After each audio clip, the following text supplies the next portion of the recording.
We're the underdogs, mate. No one's backing us. We want revenge. We're going to get it done. Up the bloody baggers.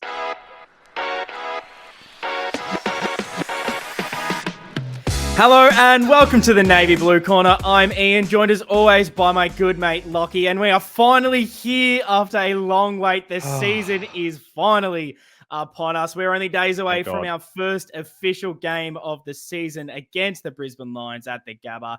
They're the team that ended our season last year, the team that stood between us and a grand final opportunity. The boys will have a lot to prove. I cannot wait for the footy to start. Lockie, how are you feeling about it? Surely you're buzzing, or are you nervous? I'm keen to gauge how you're feeling headed into the first game of the year. I wasn't feeling any nerves until you kind of hit me with that solid introduction. The fam and I are flying up Friday morning, so keen to check out the Gabba.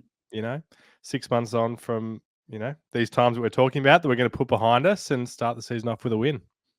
No, it's going to be exciting. I think I'm tentatively excited. I feel as if it's one of those things. Previous years, there's been a lot of excitement. There's been a lot of nerves. I'm kind of in the middle this year. I reckon when Friday hits, when it's game day, that's when it'll all finally wash over me. I'll be absolutely buzzing and will not be able to wait for the football to start. Maybe it's because the preseason and everything hasn't maybe been as smooth as we wanted it to be. But also, I think the way the last season ended, we're in finals. We know how the pointy end of the season is, and maybe a regular season game doesn't hit me as much anymore. And I know how long the season is, but it's going to be interesting. Cannot wait for the first game to start. And look, we've got a lot to talk about as well. There's plenty of chatter from last week's final preseason game, bit of an injury update. And of course, we're going to be discussing our opening round clash against the Lions. But we've got to start with our new segment that debuted last week here on the Navy Blue Corner Show, which you can catch every single Wednesday night here on the Blue Abroad YouTube channel in video form. Drop a comment if you're watching it at the moment and give your thoughts throughout the episode. We'll be keen to read through all of those and chat with you there. And of course, each episode is also available in podcast form on whatever streaming platform you prefer and you listen on. Subscribe and follow so you never miss an episode, and follow us on the socials, whichever one you like, at Navy Blue Corner, so you can always stay up to date with us. Never miss a thing. But Lockie, let's crack into Navy noise. What has caught your attention this week? What are the hot topics? Yeah, for sure. Well, I think the noisiest thing in our space, obviously, is the closest thing to real football that we got to see last week against the D's. What did you take from it? It's, there was a lot out on display there. What were the things that caught your eye?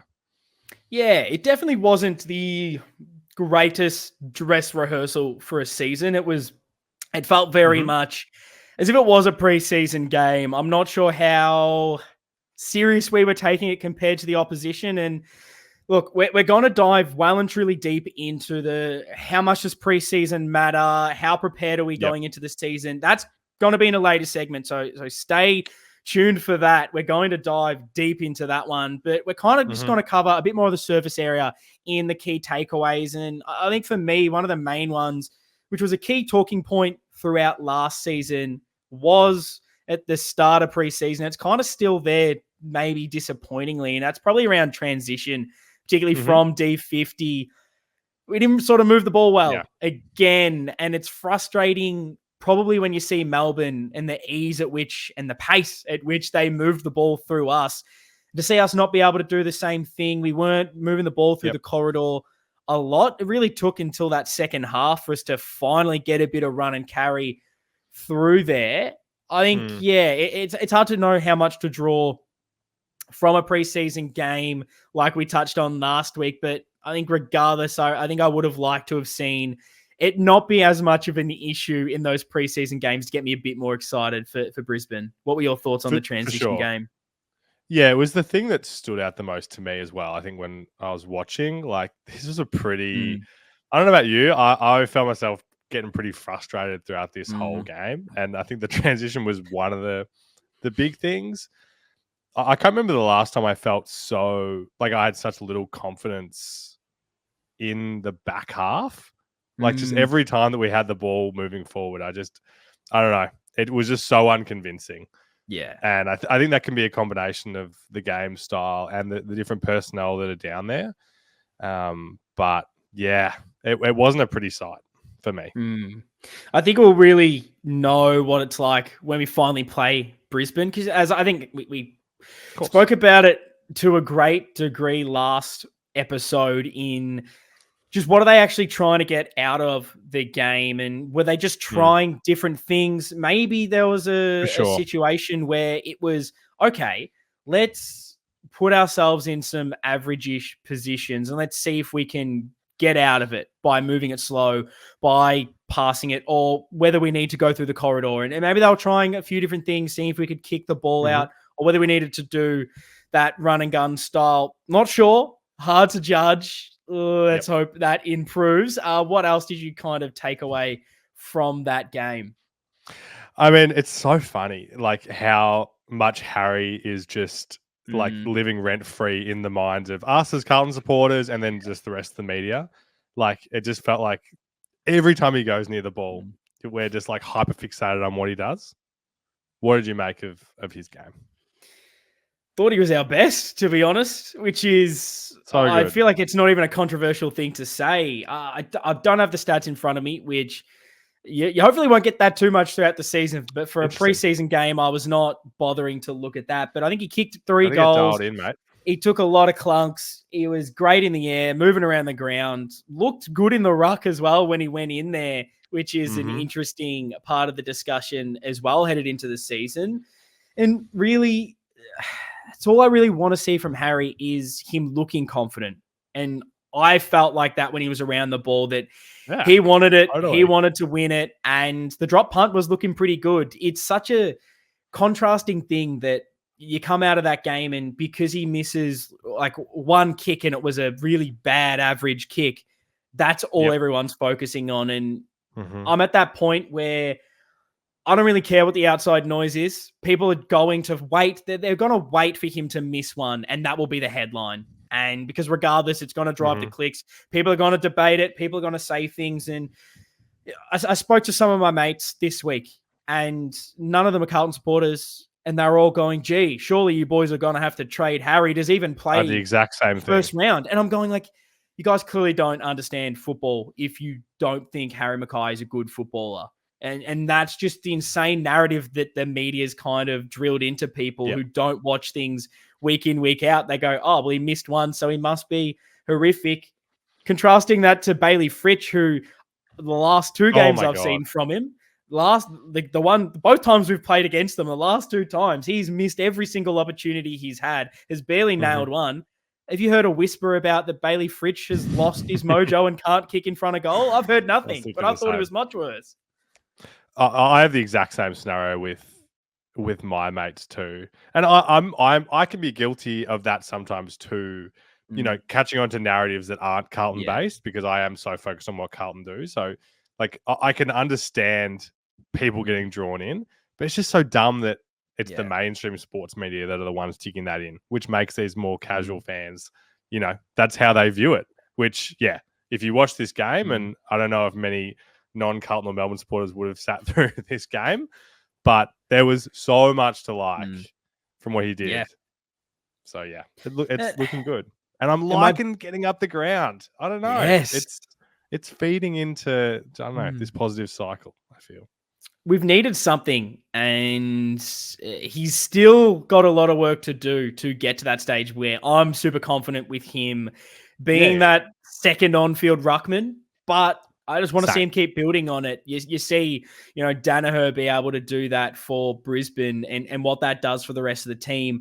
It's an evolution that we require, particularly with Jack Silvani not being there and our ruck depth not being amazing. Pito, is he at 100%? All those sort of question marks on fitness. Yeah. I'm excited for it because we love him around the ball. Him higher up in the ground's great. Work rate's there. Marking's perfect. Field kick is beautiful. He just starts to get better at those taps, which were thereabouts. It's going to be something that we can finally add, which if I'm looking for a positive out of the preseason, we tried something different. and it seems to be kind of working, or at least on a positive trajectory. Yep, I love that. Me too. I'm buying into that. It's not there yet, but let's keep it going. Yeah, absolutely love it. I think something else that just to touch on, which is an interesting one, particularly with the injuries around our forward line. I don't think it was, again, a great forward entry effort from Carlton. Sure. It's another storyline from last season that's crept a little bit into this one. Who knows? Opening round, whatever we want to call it, round 0 against Brisbane. We could have the greatest forward entries ever, look $1 million, and we're going to forget about this episode and all the narrative in the preseason super quickly. So my kind of question around what you saw in the preseason and against Melbourne heading towards that Brisbane game. Yeah. Around how our forward line is functioning, is that for you more on the personnel that was in there and maybe some fresh faces, lack of the best team, or was it the entries for you that were more of an issue? If you were to pin it down on something, no fence sitting, because I know you're going to be doing that to me later. What is I was just about to fence sit. If we're going to do a bit of balancing, which one holds more of a responsibility? Okay. I'm going to tackle this in a way that may annoy you, because I'm not sure that it is more about the personnel, but I feel like I have a better way to argue that it would be the personnel. Just as I was thinking about, and we're going to talk about our best 23s for this week, I'm just concerned about the targets going inside 50 and whether, all the guys that I was looking at putting through this forward line mix, while I like them as players in the team, I just wonder whether they have that presence as targets. If Harry's getting up the ground, like we're saying, maybe there's something here. We know that Charlie's a great target. If Jack Martin's out injured, if Sauce is injured, they're probably the two that I would then say are good targets. You could put TDK in there, but apart from that, I'm looking at any of our kind of smaller mid-sized guys, and I'm not thinking about times where we're hitting them on a lead or they're taking a contested mark, which isn't to say that they all need to be doing that, but I'm just worried that maybe we're going to be limited with our, ability to hit a target going inside 50 if Harry and Charlie are the only two that are genuine threats to go to. It's an interesting perspective, and just looking, I think I did the same thing, looking at my forward line, and it was okay, there's not a lot of small forwards available, but you're picking the ones that are fit. I've got some really good half forwards that can pinch hit in the midfield. The key forwards are there, but you've nailed it. It's that mid-size marking forward that is the Jack Martin, Jack Silvani kind of shaped hole in this team.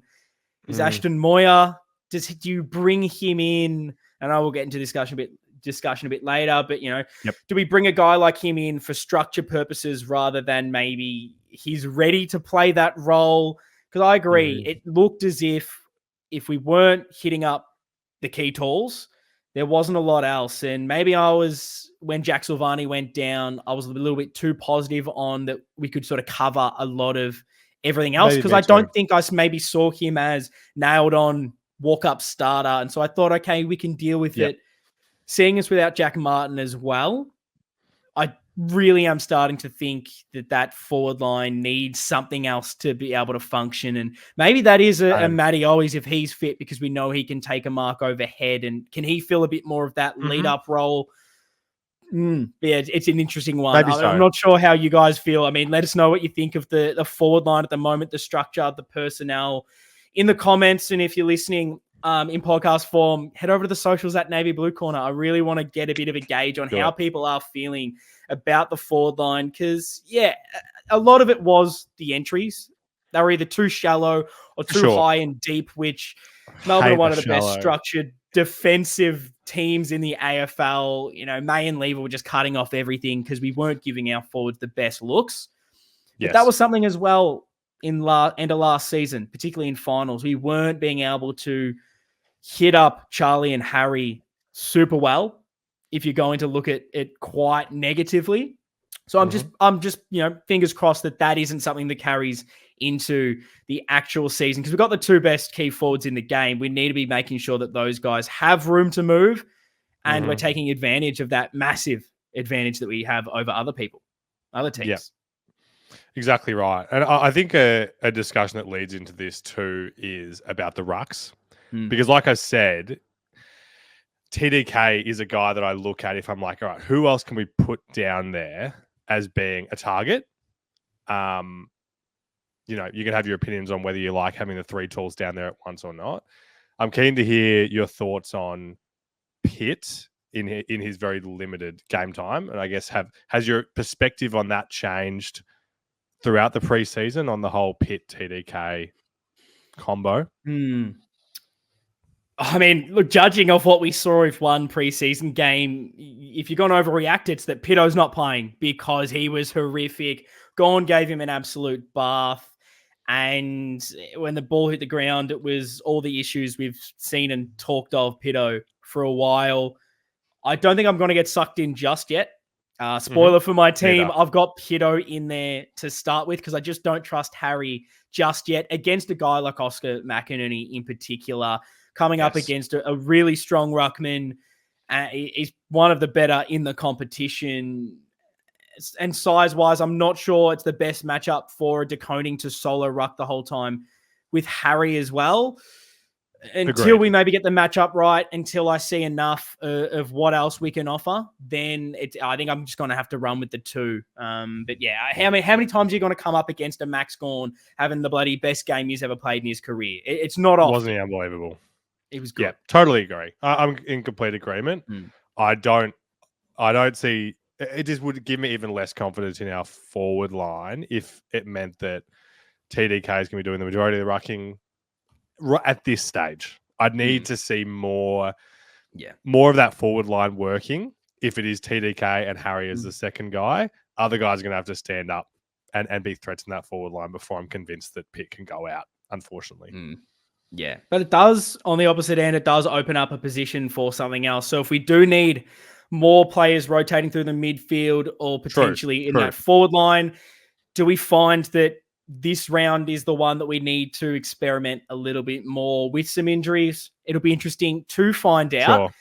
Key defenders is another one of those big discussion points. Yeah. What did you make of your second viewing of that defensive makeup, and in particular, the performances of a Young and a Kemp who are kind of vying for those defensive key position roles? I mean, obviously Marchbank does not look like he's anywhere near it, but maybe a Durden's in contention. What were your thoughts on the two tools? Wow. Really tough for me to have a strong opinion on, because, I mean, Kemp particularly, at quarter time, we were just watching this just in disbelief of the bath that he was getting. And then he kind of got unleashed a bit more and did a few more kind of offensive things as the game went on. My perspective hasn't changed on these two, with these two games. I personally still would have them above Durden in this back line, just from what I know of them, trying to take these games out of it and just look at how I think of those guys as players. But that isn't to say that either of these performances, I didn't consume a whole lot of social media after this game, so you can tell me. I'm going to assume that people were positive on Kemp, whereas I may not have been as positive, even though he had 19 touches. Like, the stats look good. I thought overall it wasn't super strong from either of them. I think it was mixed, and it's probably a bit more my perspective on it, where they weren't amazing. I thought Kemp in that second half definitely stood up. We saw him back to his kind of intercepting best, and it's difficult. Were we trying different things structurally, and then all of a sudden it worked? Were the coaches trying to let the players work things out rather than interfering? Because that's something that maybe in preseason we're having a look at, even without a Wiedering. Who's the leader down there that can shore things up and make those little tweaks? And maybe we can't adjust to it. Maybe that's something we found out from the preseason, that we need more communication with the players because they're not able to work it out themselves just yet. I'm just speculating. I'm just throwing something out there that could be something that we did. But overall, it's so hard to judge those two players and their performance when My bigger gripe was on how easy the mids and the forwards were allowing the ball to just go in there. I mean, there was a ridiculous, it was like 70 or something inside 50s to Melbourne. They were moving it in fast, moving it in quick. That's not a defensive Picking out targets problem. all over the place. When there's that much space, when it's so easy, the defenders have no chance. And so, yeah, if everything above the ground felt quite disconnected, which didn't help. We know it's about that team synergy and the team pressure. So we're also not in that position where we can probably not play either of those two players. They're higher on the depth chart. They're better than what else we have structurally. We kind of have to go with them from now. So let's just back them in. That's my perspective. That's how I'm seeing things. But it'll be interesting when maybe a few of the other players come back because they've got maybe a few rounds to try and prove that they belong. It's true. It's hard when you look at like a preseason game like this, like going into it, and I feel like you think, man, these guys that are like fringe, if they want this, they're going to like put a stamp on it. And I just don't know whether it's so simple to think like that, even though I catch myself doing that often in situations like this. Like you could pick, I don't know, a bunch of different players who maybe weren't amazing. And it's like, you would hope that they would do more, but it isn't that simple. I don't know. No, I'll it's kind of my main point for later, but I'll kind of hint it in a little bit where I think last year we saw that if individuals play well, it means absolutely nothing. And it's clearly all about every single person on that field buying in and playing together. And when that doesn't happen, you start to see it all crumble. And right now, we're not going to get the best out of those two and be able to pave over some of the cracks in that back line with personnel out if everyone else isn't doing it. So I think, it's the team over something else. And preseason, is that the best place to see it with all guns blazing? Maybe not. The last thing I wanted to touch on from that preseason game, something not really team related, individual player related. It was on the coaching side. I believe a lot of people saw this and they mentioned it on the broadcast. So I'm not sure if you noticed it, but the second week running, Michael Voss was not actually properly coaching the side. He was letting Hansen take the reins. What do you make of that if you do have any opinions? Oh, no. And I do want to know what the people think of that move or what they could be possibly trying to do. Is it a good thing? Is it a bad thing? Lockie, don't fence it, please. I don't want to fence it, but I want to hear your take first because it's a broad spectrum of I don't know, like we kind of touched on it last week. I don't know how deep we want to go into this, but like how is the club framing these hit outs to the players? Like are they maybe sent like is there a message behind this? Is there a message? Is there? And you can read between the lines of what that could be. Yeah, I don't have a strong opinion on it, but I'll try to make it sound at least like I do have one for the sake of the podcast. And that is, I think it's really good that we're getting a bit more experience into Hansen and seeing his strengths, his weaknesses, especially because we're kind of freeing him up with the inclusion of a Jordan Russell into the forward line. It sounds like Ash is kind of taking a bit more of the tactical reins on game day. Vossi's kind of just managing things from that higher level, a bit more like your English kind of sort of football, or just football in general. Don't know why I had to say English, but your more soccer approach where the manager is kind of on top, just making sure everything's running smoothly. But I'd really love to know what their reasoning was. Were there certain things Vossi just wanted to see and he didn't want to have to be involved, making sure this player's doing this. He just wanted to sit back and be able to watch. Maybe that was it. And so I'm really hoping out of preseason, we got what we wanted and it ticked all the boxes from the data that they got. But it was an interesting thing. I don't think I've seen that ever happen before where the coach went, no, I'm not coaching today. I'll sit back and take some notes. I like that perspective. That's a good glass half full look, Brownie, as you're always good to do. So you're not going to give me any opinion on that? I feel like I'm going to turn to you and put my tinfoil hat on, which is just not where I want to be at this stage of the season. But yeah, no, I think on the whole it is a good thing, and I don't want them to be taking the approach that we need to be doing whatever it takes to win those 2 games that we just played. I want them to be doing whatever's going to set us up for success in the long term.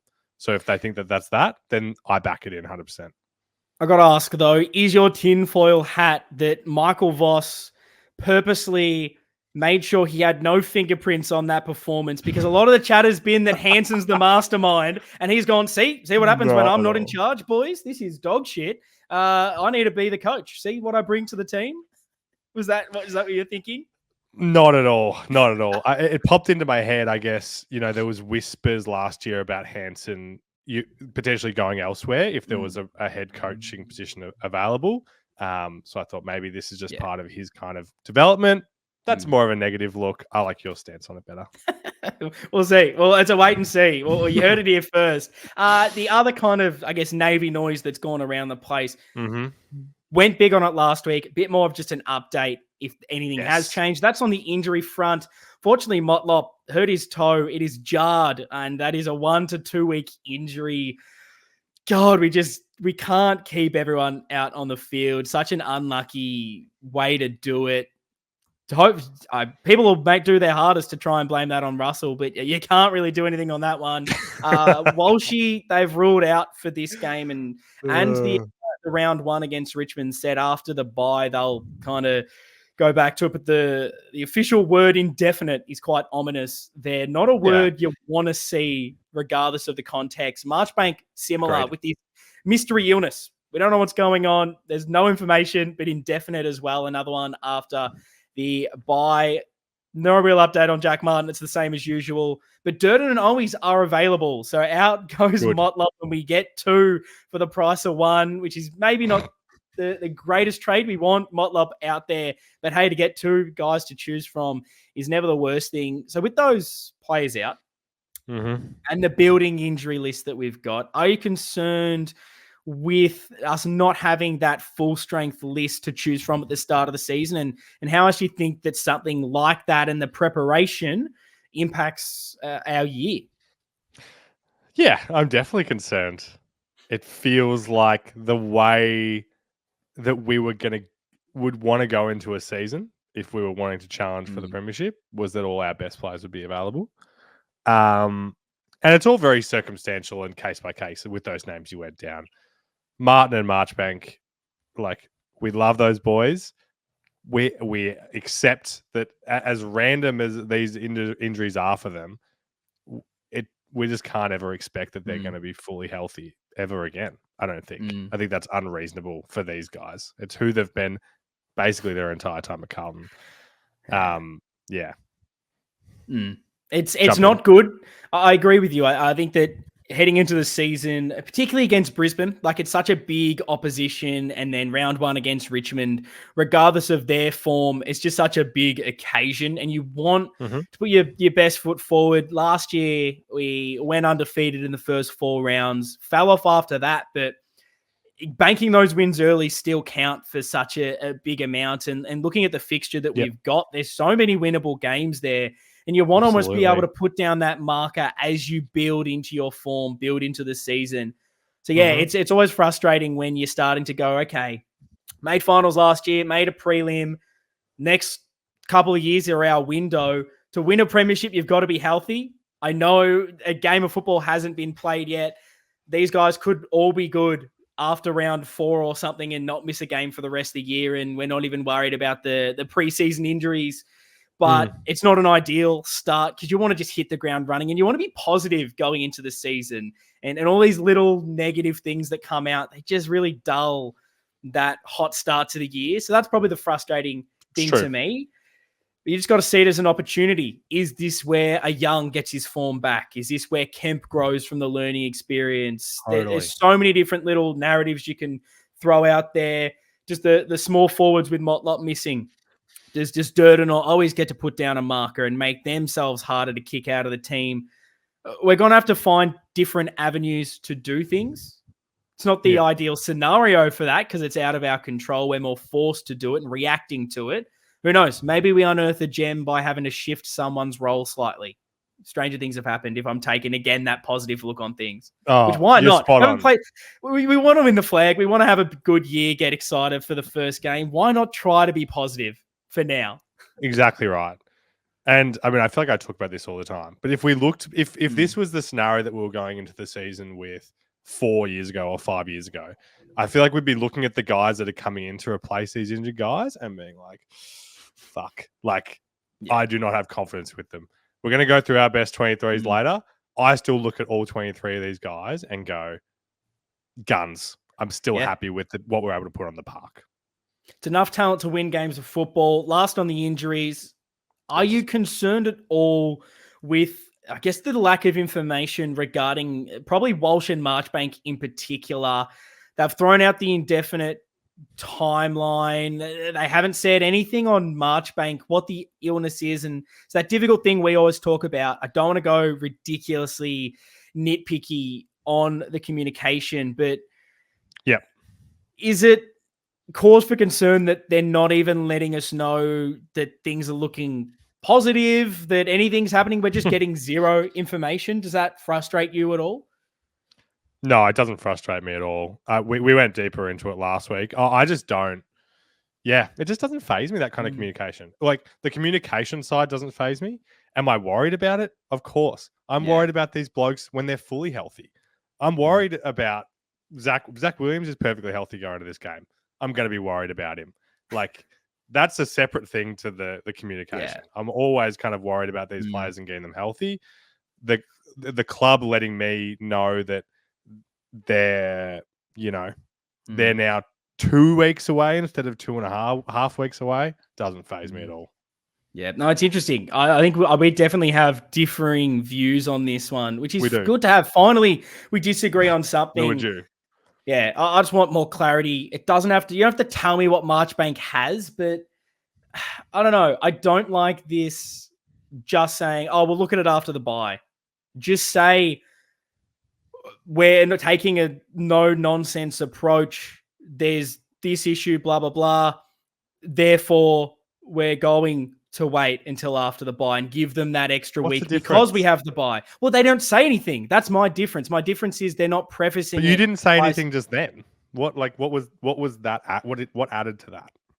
So what I'm trying to articulate this the best I can, which is obviously a difficult thing, but is simply that by them not really saying anything and just saying, Walsh back, we'll look at it. Like, but they didn't even say we'll look at it in 2 weeks. It was just like evaluate. It was just shit wording, very generic in we will have an update after the bye. Whereas if you just give a bit more actual if someone is giving me an injury update with a bit more emotion and just saying, look, his back's a big part of the deal. It's a very long season. Just reassuring words around the communication would make me feel more like they're not just, it's that tinfoil hat thing that every Carlton supporter has because of the past history around those injuries, thinking because you're not telling me something means it's worse. You didn't say a lot about Walsh.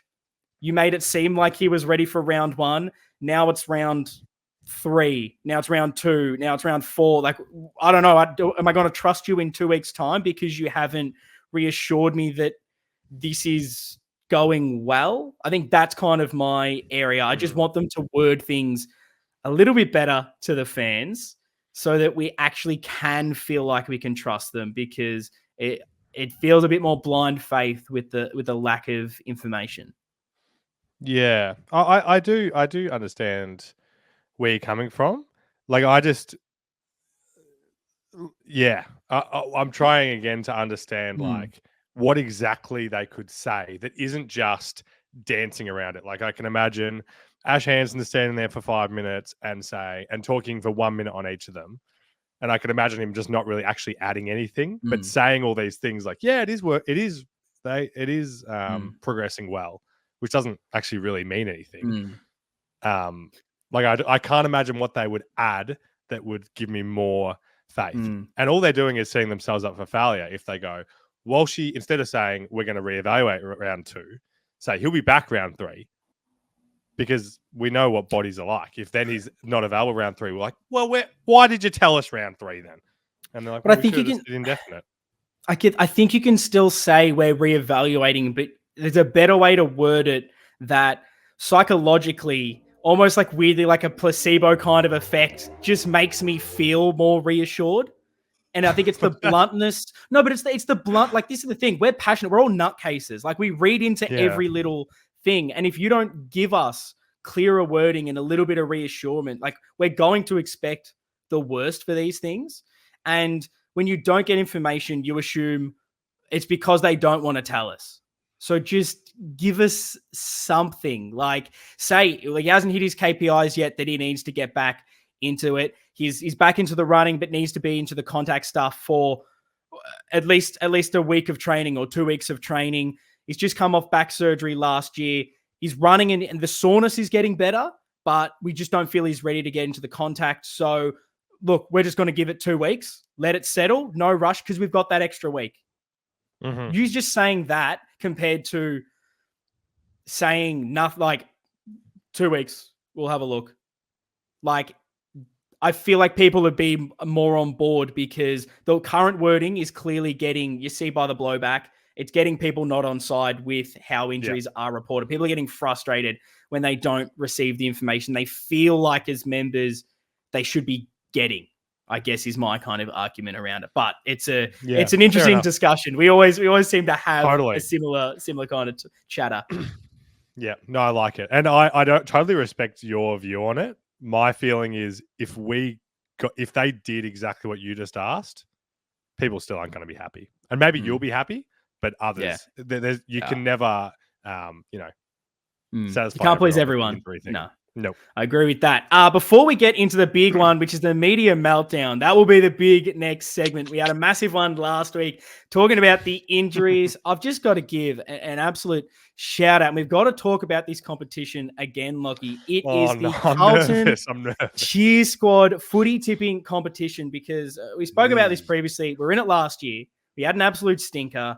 We've got to improve. We've got to win it, because listeners, you can join as well. If you haven't already joined this tipping league and you love your footy tips and you love bragging rights, you've got to join now. Links are going to be in the show notes in the description as well. Head over to Carlton Cheer Squad and their website. It's only $25 to enter, and you don't just have to win to take home a prize. The top 3 placed footy tippers at the end of the season win a 2024 Carlton team-signed Guernsey. Yes, you heard it right there. The top 3 win a team-signed Guernsey. It's an exciting thing. Obviously, Lockie and I, we've improved. We've come up with a formula. We've got the AI all over it.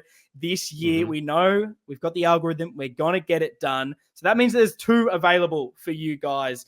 And if you try to beat us, you got to be in it to win it, so you can actually come back and abuse us in the comments every single week and let us know that our footy tipping stinks. Otherwise, if you're not in the tipping league, you can't say anything. I feel like that has to be the ground rules. You can't tell us our tips were bad. It's true. If you don't put your money where your mouth is. And it's true. We don't take criticism well as it is, but if you're not putting your money where your mouth is, we're even less so. And if you're worried about it's, $25, what am I doing? Well, the money goes towards the Cheer Squad. It goes towards everything that they do. They're all volunteering, giving up their lovely time so we can get the banner, so we can get the signs in the Cheer Squad, get the drum, make the atmosphere as big and vibrant as possible. So all the money just basically goes so they don't have to spend hundreds and thousands each and every single day out of their hard-earned money for the Carlton Football Club. So I think us as a community can definitely chip in and have a bit of fun and win a bloody Guernsey team signed by the boys in a premiership year. What a better way to do it in 2024. But yes, links to all of that will be in the descriptions. Get on board. I'm excited to win it. But Lockie, this is the big segment. I feel like it's starting as the big one every single week that I'm looking forward to.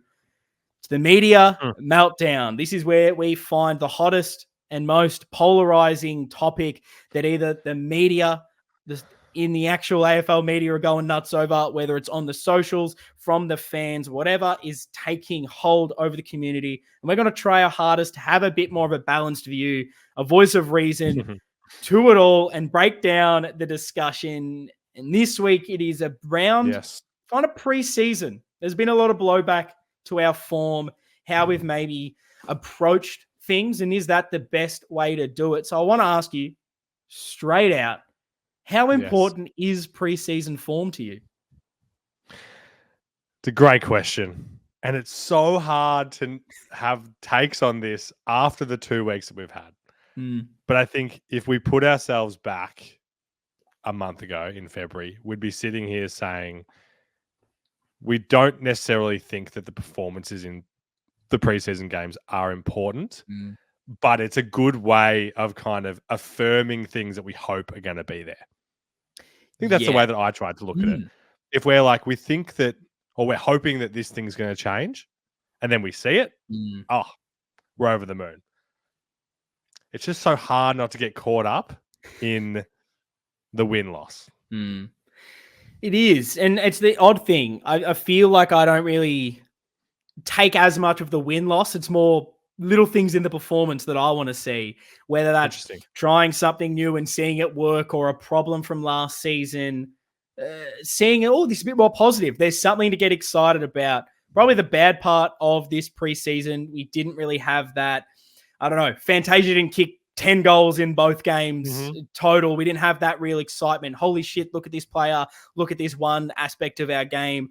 I'm really excited to see what can happen in the season. But going back to just that, how important is the form? I don't think it's overly important. Yeah. Because I don't think we chose form as the importance. That's my perspective on this. I don't think we really tried that hard in those games. You look at the pressure, you look at the running, it didn't feel as if we were trying to bring out that round zero performance, that first game of the season. Let's go, let's get ready, 100%. Let's make sure this is the proper dress rehearsal. Felt a lot more. Let's just get through, try a few things, and get ourselves prepared best. Do you like, I guess, that more relaxed, just get through, get miles into the legs approach rather than going full bore that maybe we saw in Melbourne perform? Do you think that that's a better approach?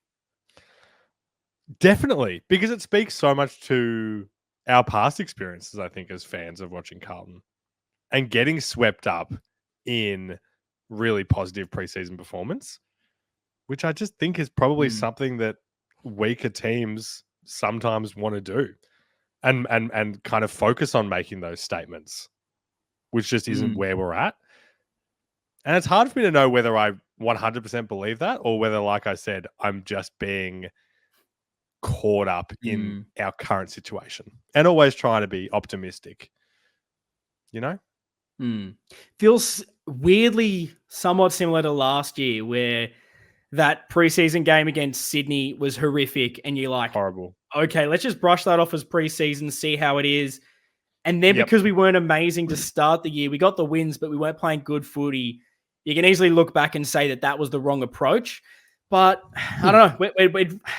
We're really not going to know until the season happens. And you brought up a really good point before we actually started recording this, talking about other sporting codes and how they see preseason. And I think that's a big thing. You were talking about how basketball, no one in the NBA, no one seems to care about the performances. No. It's the same in NFL. Half the time they play like a quarter of the actual starters and then they take off everyone and they don't even play. Soccer's the same. It's like, look at the new signings for 2 seconds, how are the youngsters coming through, and no one really cares about the results at all. Is there a reason you think that things are different in AFL, and is there a difference? Do you think we need to take more a perspective of the form because we're so close to the start of the season, and only being like a week from the Melbourne game to the Brisbane game? It's actually an awesome question. The first thing that comes to mind, I wonder whether like the Wizard Home Loans Cup and those days when we were younger, like has impacted how we view it. Where, you know, obviously no one thought that the Wizard Home Loans Cup was the most important thing to win, but it was a competition. Yeah. Whereas now, obviously, it isn't a competition, but maybe there's still kind of the remains of that feeling about it there. Because that's the thing. Like I was saying, within the NBA, it's I've never heard mainstream discourse about highs or lows of the couple preseason games that they play in the NBA before the regular season. Just never. If the worst team beats the best team by 50 points, no one gives a shit. If the vice versa, no one gives a shit either. So I don't know. Do you have perspective on why it's different for us? It's actually a really good question because yeah. I wonder if it's because of those, like the start of preseason was so heavily built around this tournament rather than what every other sport in the world seems to do in, like, we'll just play you and then we'll play someone else and it doesn't really matter who wins. It's all just about trying out different things, getting miles in the legs, getting a bit of the rust away. And so no one really bothers. And like it's such a strange thing. And oddly, until we see how we perform in the first game, you can go either way with it. You could literally say, "Oh, it's all fine. We weren't really trying that hard. We just wanted to try to get no injuries and get some fitness and some match touch, and that's it." Or you can simply say, "Well, we weren't playing well. All the issues were visible in the preseason. They're visible in the season, so we've stuffed up." But I don't know what the approach is. I don't know what the best thing is because we know better than anyone how long a season is, and that you need time to grow into it. You need to slowly do it to peak at the right time. And contrasting, I think in this circumstance, when you look at Melbourne, it felt like they really had something to prove in this game. I mean, I don't know. We knocked them out of finals. Does that count for anything? The way that they went out, we beat them. They lost in straight sets. It's 2 years in a row. All the pressure on them, finishing top 4 2 years in a row, not getting into the grand final, all the off-season issues that they've had.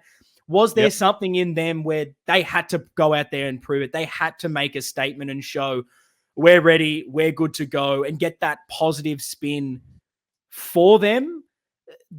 I felt like that was the difference between the two teams, and maybe that kind of is it in the end. We feel like we needed to prove it in the preseason. They did, and that's just the showing and the difference. I love it. You're so right about how long the season is. I think back to 2022 and how battered and worn out we were on the run home, which is what cost us finals. Last year, it felt like we took a bit of a different approach. And I mean, obviously, the wins and losses reflects that, but it felt like we had that kind of season stamina for longer. I don't know. Maybe that'll be an interesting thing to keep in mind as we get through these first couple of rounds of the season. Because we're kind of assuming that we're going to come out all guns blazing in a couple of days. But we might not. It's very much a wait and see, and it's an interesting discussion to have. I guess on an overall kind of look at the preparedness of us heading into the first game, growing injury list, a lack of preseason form. Potentially some could even argue that there maybe wasn't as significant changes or evolution to the game plan to fix some of the issues. We didn't necessarily see us wholesale changes to fix things. Are we well prepared for the season opener against Brisbane in your eyes? It's a good question. I think I'm going to back them in and say that we are prepared and that we are understanding how we're going to win this game. Yeah. I hate always coming back to this, but it is the personnel missing that gives me less confidence about that kind of preparedness. Where in this game, as it was in the Geelong game, Wiedering not being there just made the whole defense look different. And some guys just are hard to replace or irreplaceable. So it's hard to be 100% prepared when two of our vice captains aren't going to be playing. Yeah. Wiedering and Walsh are big outs. It's definitely not the most prepared, but yeah, I'm going to back him in as well. I think you have to. You got to be positive before we've played a game of football.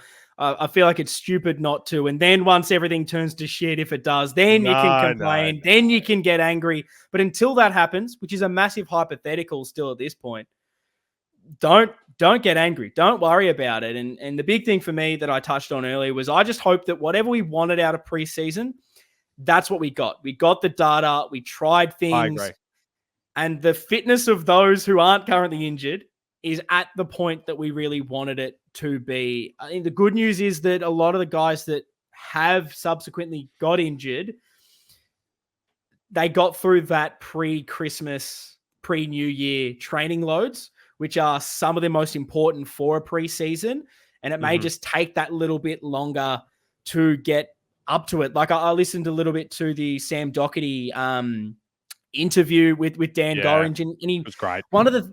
There was a couple of little things that I took out of it. And one of them was talking about an injury early on in his career. It might have even been when he got to Carlton and he had a bit of like a hip injury or something. And he was basically saying that once he got that, all of his conditioning from preseason, he basically lost and had to start again. Maybe that is something in this Sam Walsh argument, and maybe at Marchbank, where because of these little issues that they've had, they've just lost a little bit of what we wanted.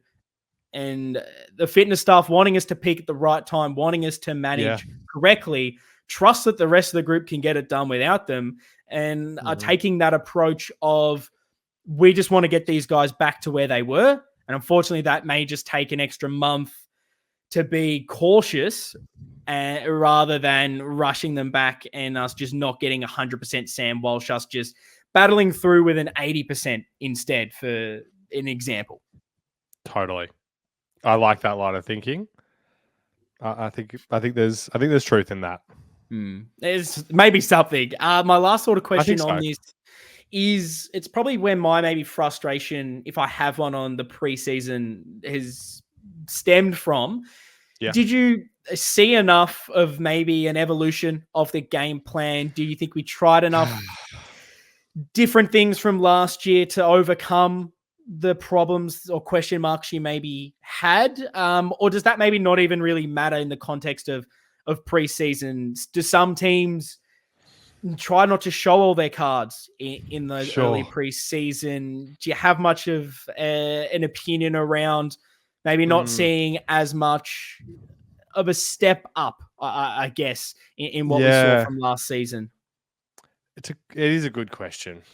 It is a good question. I don't want this to add to my list of concerns, but you are right. I don't know what you could put your finger on and say a positive difference in game plan from these two outings.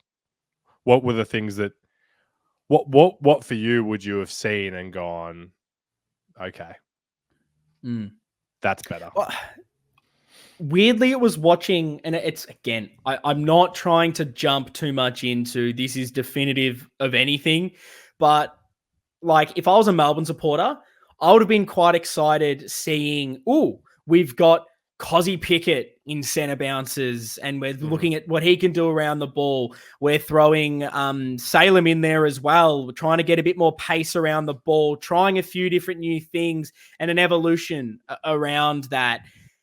I don't know. I wonder, and it's not something I have a definitive stance on. It's more just a pondering for me in that, are we banking on this very big-bodied, strong midfielders, the contest and winning that, rather than having the pacier players that we're seeing, like a Melbourne were trying to do around the stoppage and moving the speed around the ball? Are we doing is our game plan going against the grain of where the AFL is going? That's a question that I guess we're going to find out this year, that I'm starting to jot down and have a look at. And the other one, which is a really interesting depiction, is, and maybe this is a stupid thing to say, but we didn't look good against Melbourne, mainly because we didn't bring the pressure. You saw the second half of last year. What made us amazing was the amount of pressure we were bringing around the ball, causing turnovers, winning the contested side, making it a slog there, and winning the ball out. Yep.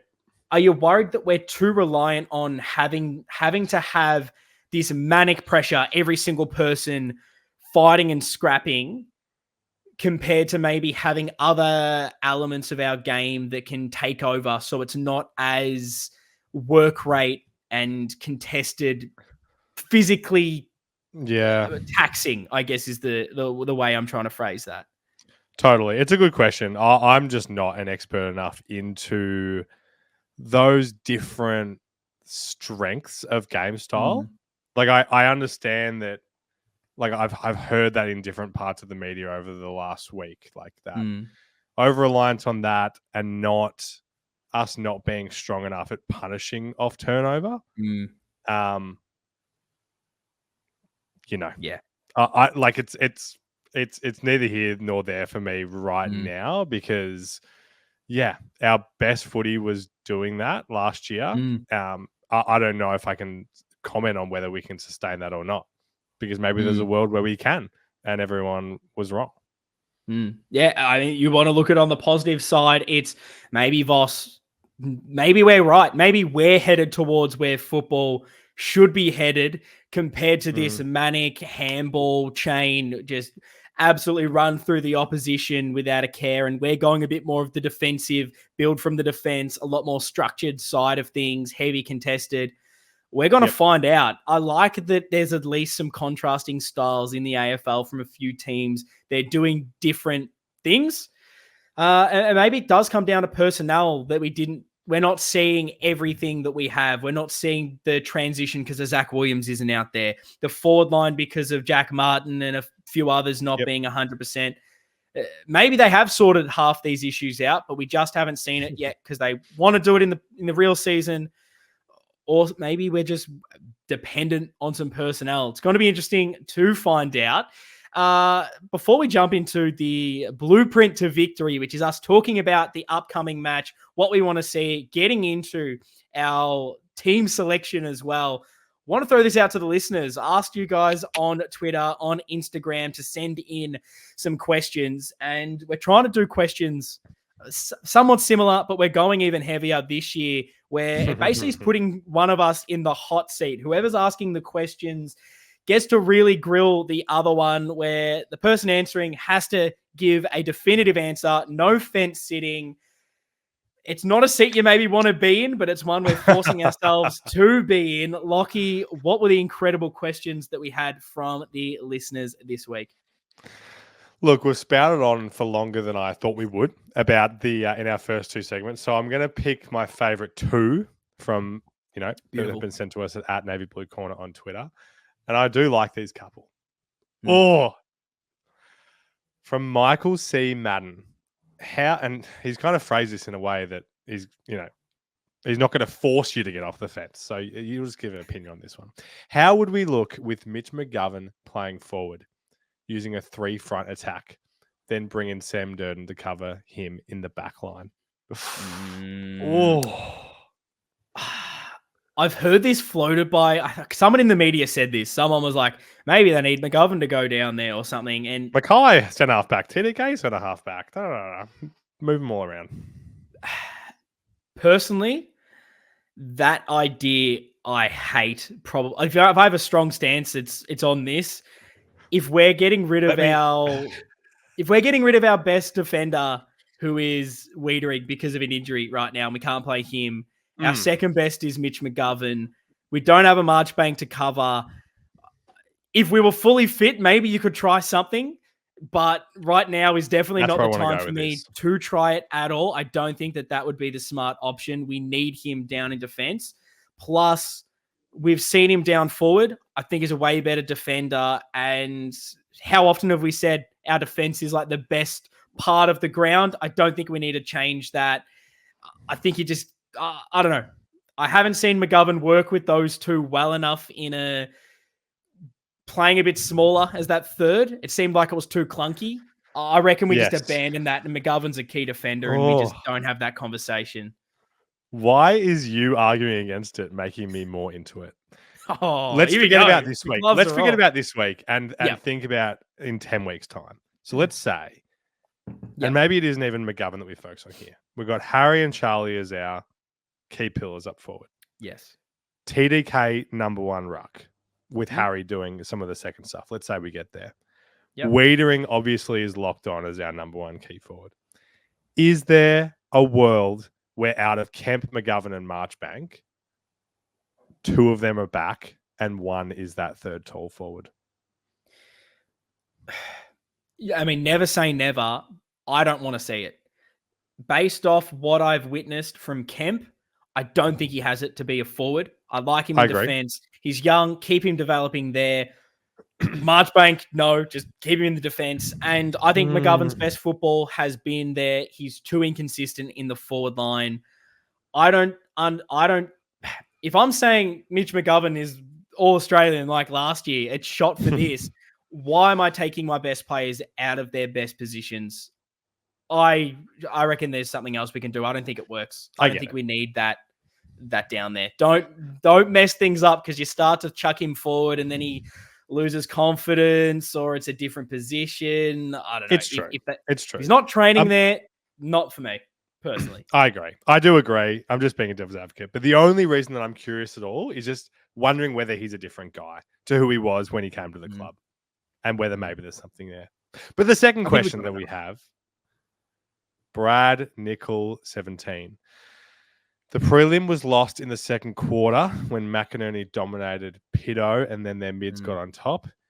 Is this the game where we say TDK is our number one, back him in all year with Harry as backup?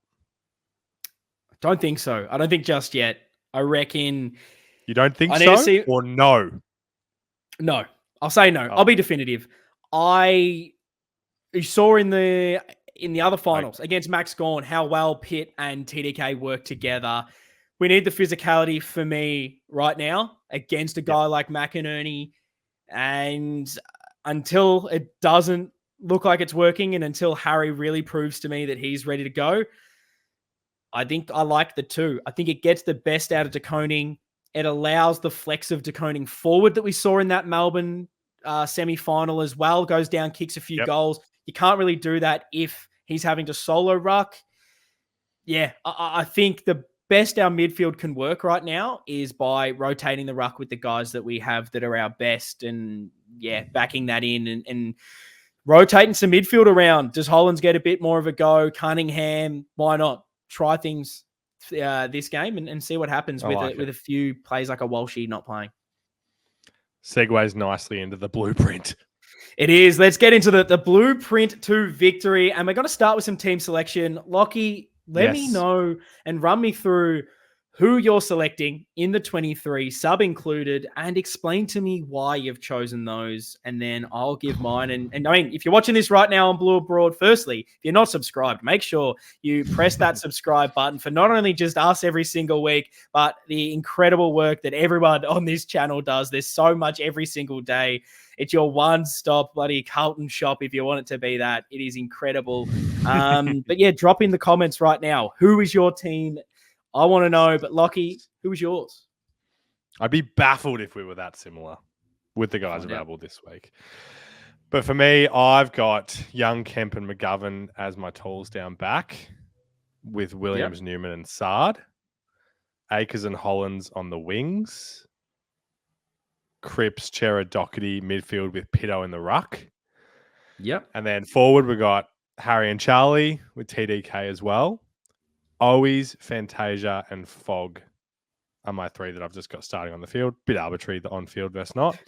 On the bench, Boyd, Hewitt, Kennedy, and Cottrell.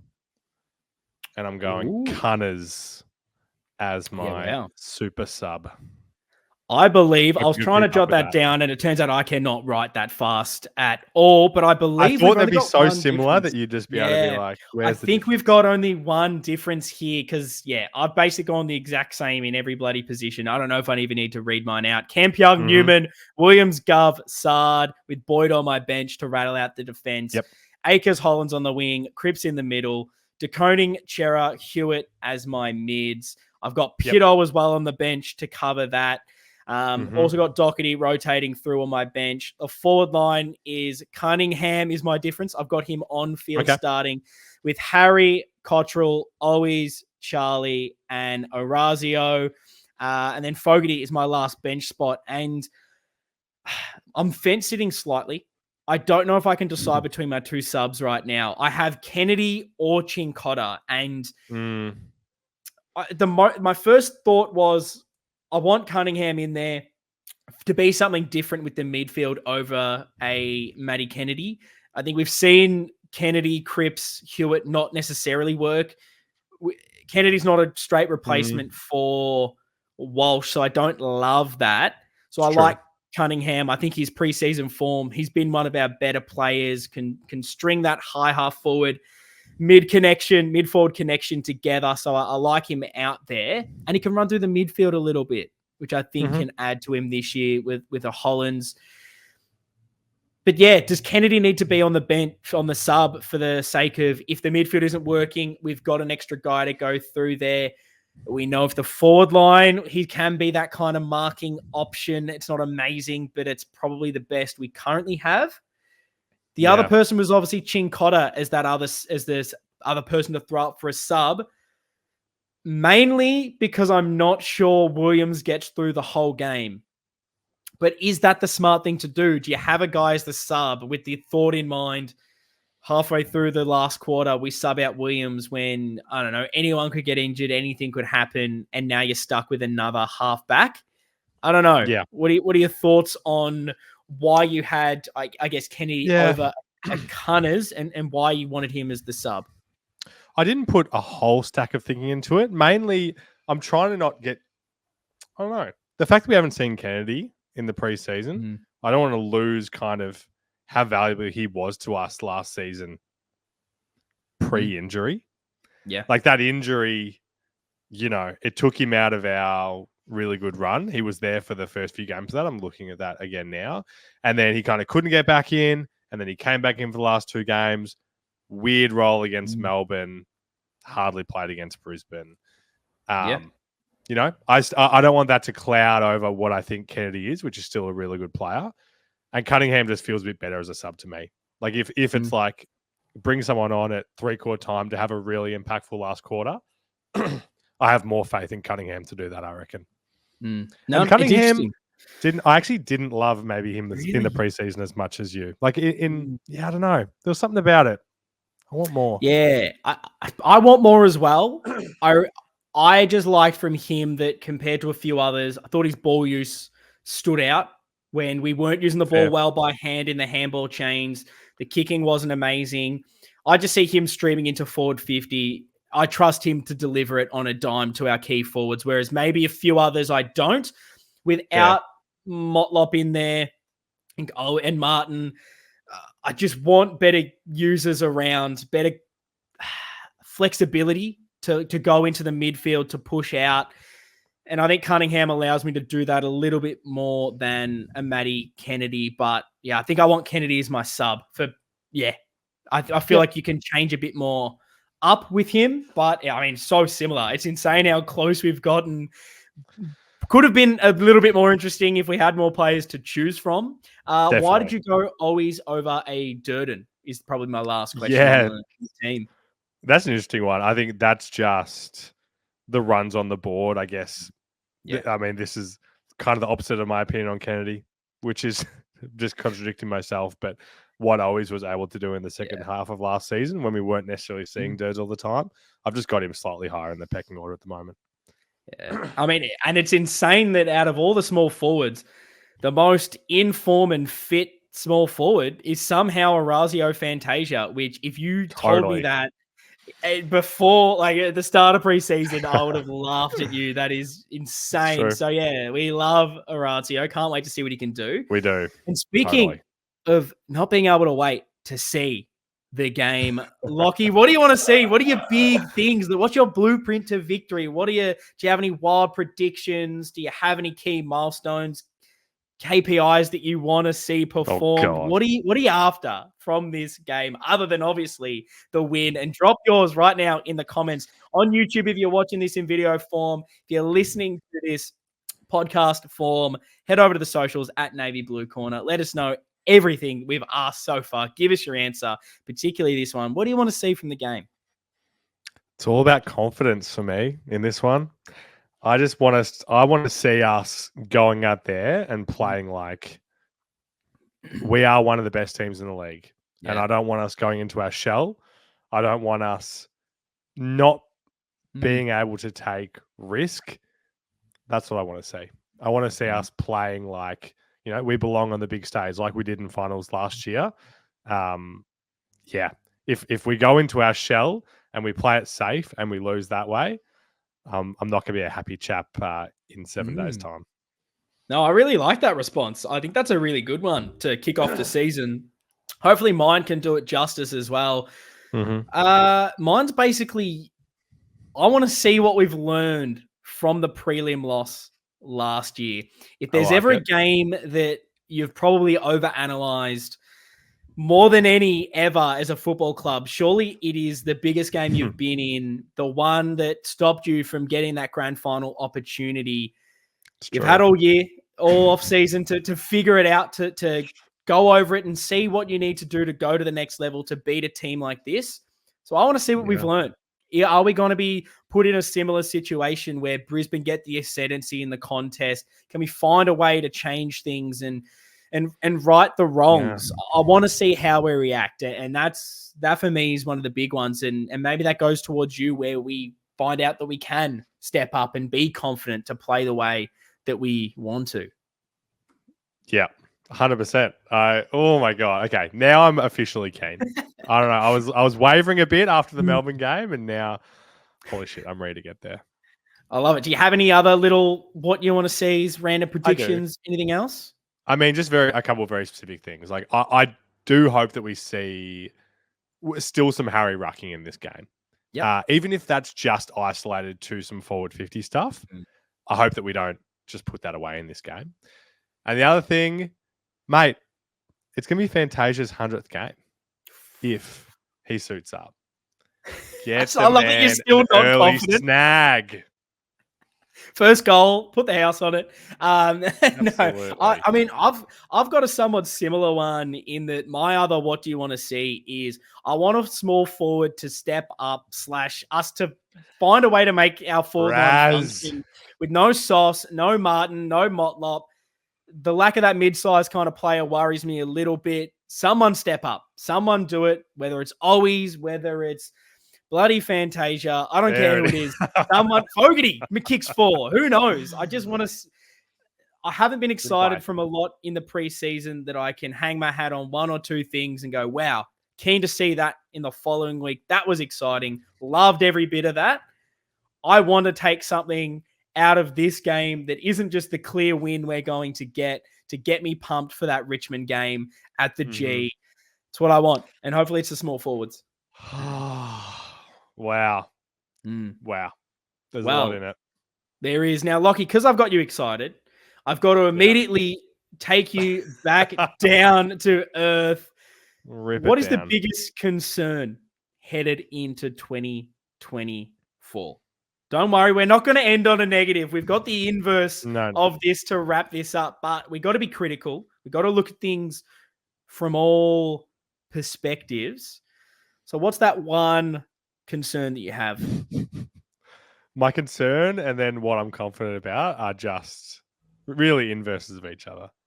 Because as much as I said that best 23 that we named on the weekend, I look at that and I say, these are all guys that I believe in to varying degrees.